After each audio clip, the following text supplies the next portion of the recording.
है आज के इंपॉर्टेंट स्टॉक्स इन न्यूज की। कंचन के पास चला गया। कंचन, कौन कौन से स्टॉक्स रडार? जी, सबसे पहले शुरुआत करते हैं मन्नापुरम फाइनेंस के साथ, बिकॉज यहाँ पे बेन कैपिटल के साथ हुई है डील। मन्नापुरम फाइनेंस और बेन कैपिटल ने 4,385 करोड़ की डील करी है, जिसमें मन्नापुरम फाइनेंस के अंदर 18% की हिस्सेदारी को बेन कैपिटल खरीदने वाला है। 236 रुपए प्रति शेयर के प्राइस पे प्रेफरेंशियल अलॉटमेंट के तहत ये जो शेयर्स हैं वो जारी किए जाएंगे।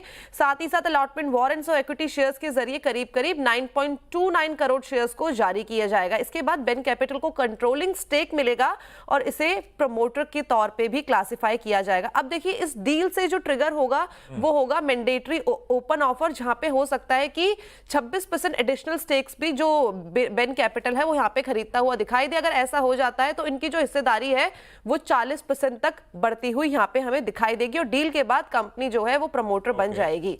इसके साथ ही साथ डिफेंस स्टॉक्स आज आपकी रडार पे होने चाहिए। डीएसी ने 54,000 करोड़ के डिफेंस प्रोजेक्ट को मंजूरी दे दी है।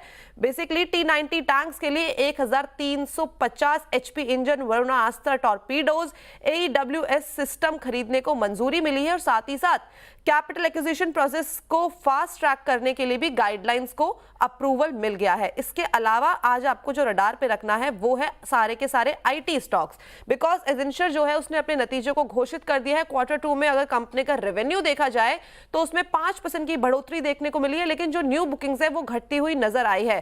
साथ ही साथ जो फ्री कैश फ्लो है वो इस टाइम पे $2.68 बिलियन का रहा है और कैश डिविडेंड का कंपनी ने ऐलान कर दिया है। कंपनी ने साथ साथ अपनी गाइडेंस को भी जारी किया है, जहां पे उन्होंने जो कंपनी की रेवेन्यू ग्रोथ है उसे 4 to 7% से घटा के 5 to 7% का कर दिया है और जो ऑपरेटिंग मार्जिन है उसे भी मार्जिनली इंक्रीज किया गया है। साथ ही साथ जो आज आपको नजर पे रखना है वो होगा टाटा कंसल्टेंसी, बिकॉज यहां पे भी खबरें आती हुई दिखाई दे रही है। टीसीएस ने यूके की कम्बरलैंड बिल्डिंग सोसाइटी के साथ कोर बैंकिंग सोल्यूशन को अपग्रेड करने के लिए पार्टनरशिप की है।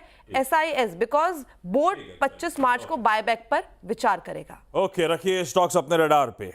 आईटी फोकस में रहेगा। एक्सेंचर के नंबर्स इंपॉर्टेंट, सबसे इंपॉर्टेंट आईटी आउटसोर्स, सबसे बड़ी आईटी आउटसोर्सिंग कंपनी है। नतीजों पे डिटेल में चर्चा करूंगा सीधा सौदा में, पर आईटी के लिए दिक्कत की खबरें हैं, ध्यान रखिएगा एक्सेंचर के नंबर्स से। बजाज फाइनेंस इंपॉर्टेंट रडार पर रखिएगा। राजीव जैन साहब कंसर्न्स थे, 31 तारीख लास्ट डेट है, क्या होगा? एलिवेट कर दिए गए, ग्रुप में ही रहेंगे, ये इंपॉर्टेंट है। बल्कि उससे जुड़ी एक ब्रोकरेज रिपोर्ट ही लेकर आ जाता हूं आपके लिए। सिटी की रिपोर्ट आई है, मेंटेन बाय बजाज फाइनेंस पे 9,060 का टारगेट बढ़ा के अब 10,200 रुपए कर दिया है। लीडरशिप कंटिन्यूटी, अनवेवरिंग क्रेडेंस होगा स्ट्रैटेजिक एग्जीक्यूशन और ग्रोथ के लिए।